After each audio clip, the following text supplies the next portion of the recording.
of the employee group, a huge percentage are pretty healthy. And then you've got that one little bit, a small percentage that are um, the healthcare users of the group. What do you do with a group like that where it's, you know, your 80-20 rule is way mixed up and it's more like 95-5? Well, that's a great point. The status quo for most companies, pardon me, is that they're looking at the perception of the employees for the quality of benefits. And having said that, few companies make any effort to articulate how much those benefits cost. So typical family of four in the country right now for a small business, annual premiums for family are knocking on the door $24,000 a year. So if you're fortunate to be one of those companies that they pay 100% employee and maybe 50% dependents, that benefit to you as an employee could be as much as $18,000. But the change in the marketplace that hasn't happened and really should is one of the beneficial impacts of the Affordable Care Act is the out-of-pocket maximum.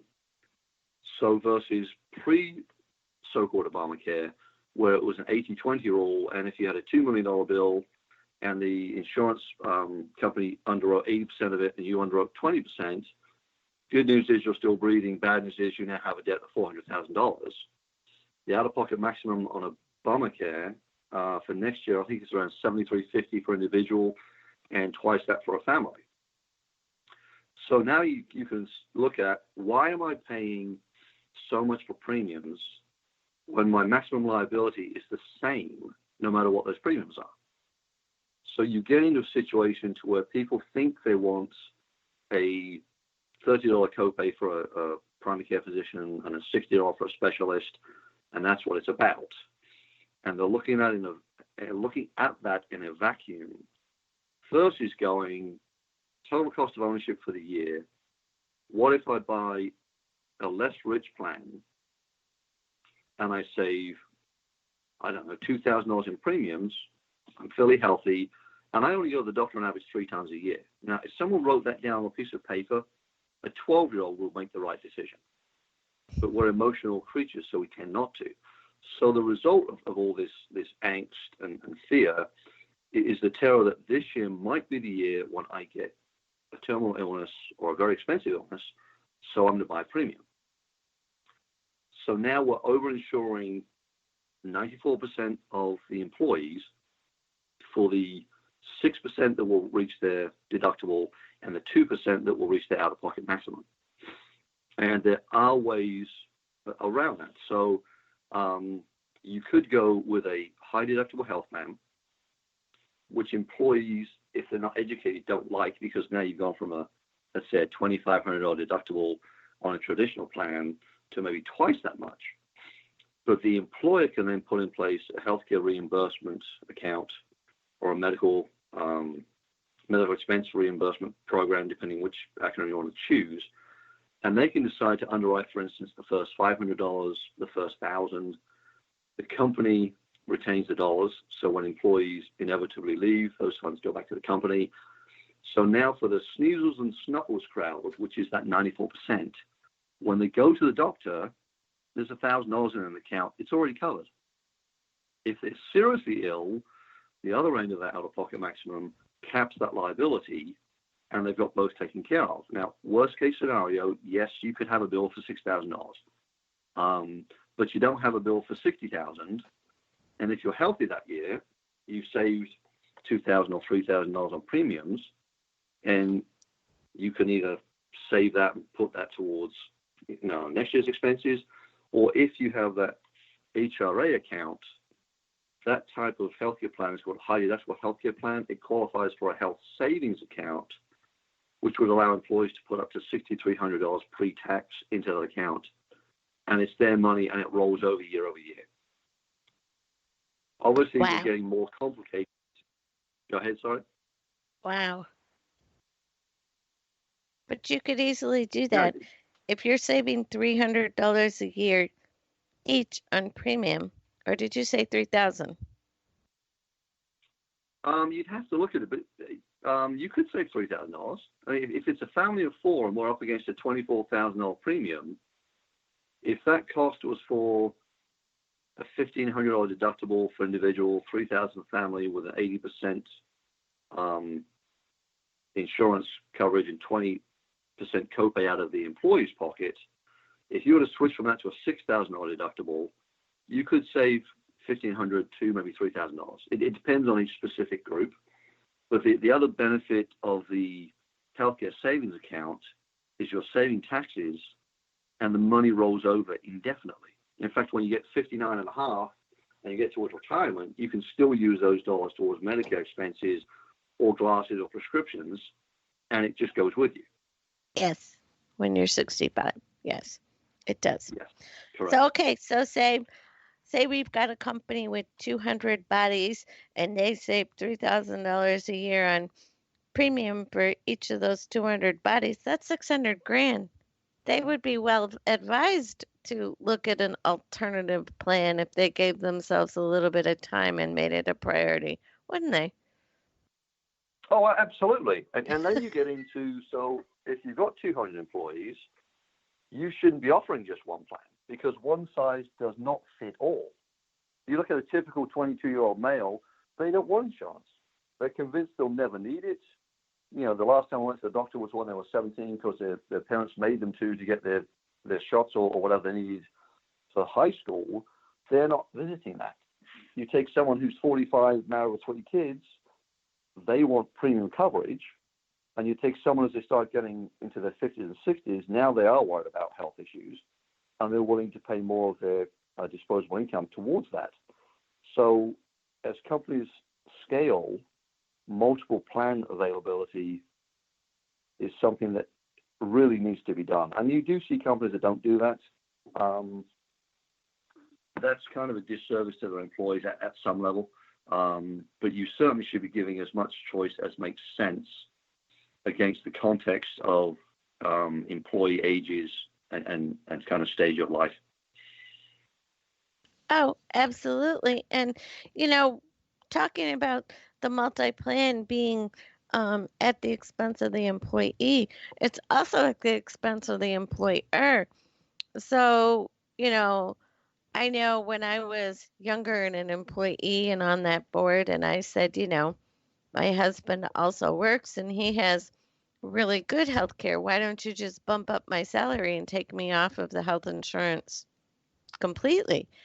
And they said, no, absolutely not. We won't do that. I was like, well, that was pretty short-sighted. You're wasting money on this premium that I'm never even going to use.